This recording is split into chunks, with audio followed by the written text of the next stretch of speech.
Yeah, here's something I think is really cool is line weight variation. And I try to remind myself to do this, and it's much easier to do on paper than it is digitally unless you have the sensitivity set right. So in my case, this is Clip Studio Paint, by the way, if anyone doesn't know.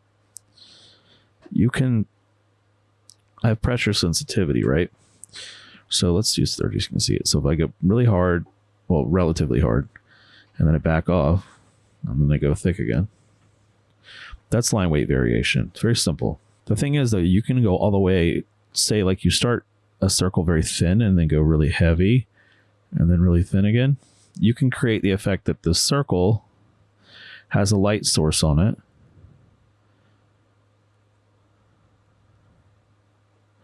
And I'll just scribble this in because I'm going to blend it out. I know it's ink, but it's digital, so we can do whatever we want.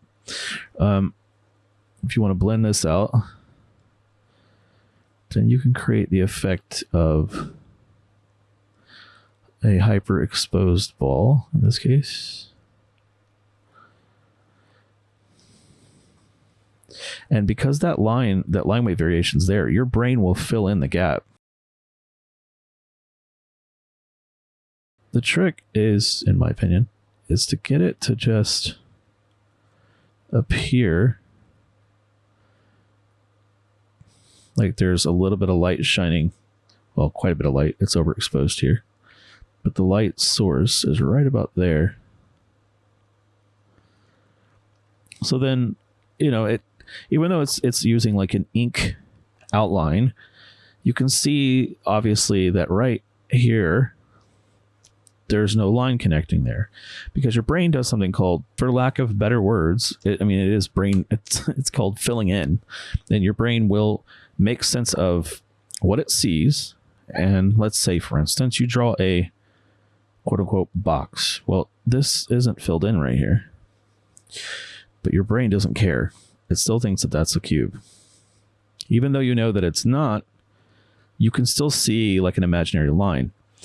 And so that's why we miss details. So if you wanted to, this contour line here, when it's hard like that, when it's a hard line, it obviously looks like it's missing.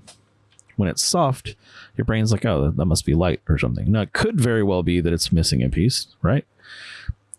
But your brain's immediate thought usually is that it's not. It looks like it's a color out. It looks like a cartoon outlined ball on a table, right? And the more you trick the brain into thinking that's what this is,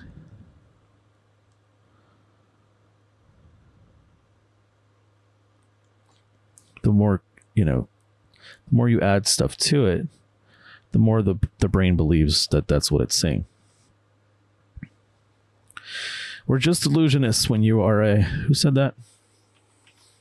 Somebody said that. Somebody recently said, you're really just an illusionist when you draw. It's true, though. Drawing is just creating illusion. That's all it is. Tricking the brain. Just believe in the crap you're selling it. So just keep messing with it till you're happy. There is something to be said about practicing on paper, though. I really think if you own a tablet, you probably have paper laying around with a pencil. So practice with a pencil, practice with ink. But the same thing can be said about a circle. That's not finished, but your brain says, hey, that's a crappy circle. It's a rock, who knows? And then the same thing with any other shape. If it's a triangle, you still recognize it as a triangle. And so your brain will fill in those gaps. And so what it starts to do is starts to think, okay, this must be overexposed like this, this sphere here. So let me use the ink pen because it looks smoother. All right, so I'm going to go thick to thin, like that. Thick to thin. And you can almost imply that there's a line here on this guy. You're like, well, I kind of want to think that there's, especially if you just give like a hint like that, you can see your brain really wants to believe that's an overexposed triangle. And that's what's cool about it. So again, you don't have to be perfect when you're drawing stuff, man, because people, our brains are pretty stupid. Let's be real. Our brains are pretty dumb. They will believe what you tell it. So if you make a circle, like a cylinder, I mean, that's just the impression that it's a cylinder. You still see it.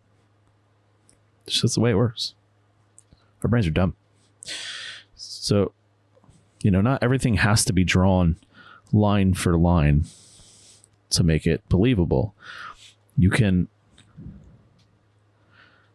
just leave impressions of stuff and you still see it for what it is. So when you're drawing, you're an illusionist, and remember that.